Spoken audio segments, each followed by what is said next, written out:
There was this popular myth that bumblebees shouldn't be able to fly, that their body is too heavy and their wings are too small.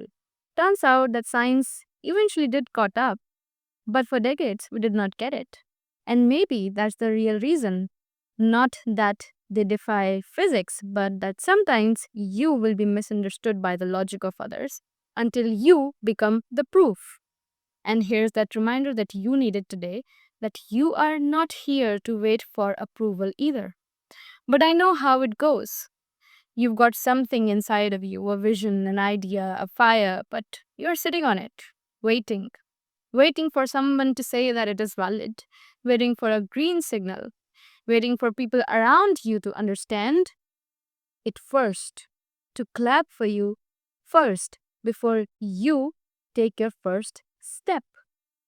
But the truth is that nobody who ever built something powerful waited for permission. Look at Falguni Nair. She started Nika at an age when most people are told to slow down. She did not ask, will I be taken seriously? She just picked it. And today, she is one of the most successful self made women in the world. She led because her vision was higher than her doubt. Marie Curie did not sit in a room that welcomed her. She welcomed and built herself up in spaces that did not want her there. Even people like Steve Jobs, he did not ask the world, is it okay if I build something that did not exist yet? He just did it because they are operating not from permission, they are operating and rooted in conviction. Because for most people, they can only understand things that they have seen before. And if your vision is something new, if your dreams has never existed in your circle, how can you expect them to recognize it? But I get it. I get it that it is easy to say that don't seek permission. But how do you actually do that, right? How do you move from needing reassurance to being so rooted in yourself that even if the world says no, you move anyway?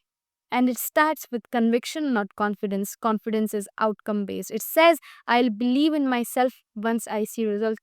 But conviction is internal. It says, I believe, therefore I will see results.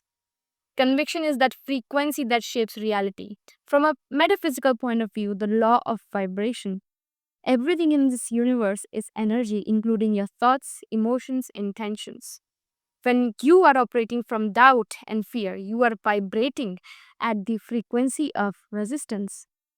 But conviction emits the frequency of certainty, and reality always matches frequency.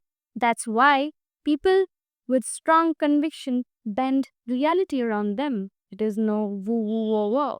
Even when it makes no sense on paper.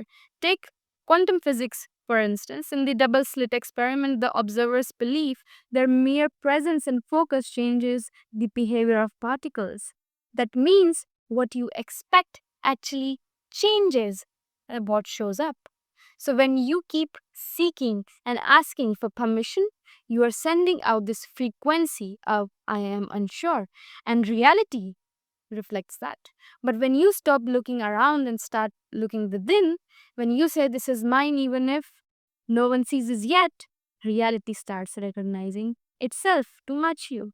This is why successful creators, leaders, innovators, they are not the ones who had it all figured out. They are the ones who held their frequency even when nothing outside looked promising. That is why conviction isn't just mindset, it is magnetic. Think of it like a tuning fork. If you strike it hard enough, everything around eventually comes into resonance with it. So, when you stay in this energy of I already am, you start attracting people, the opportunities, the results, not because you are chasing them, but because your energy is a match.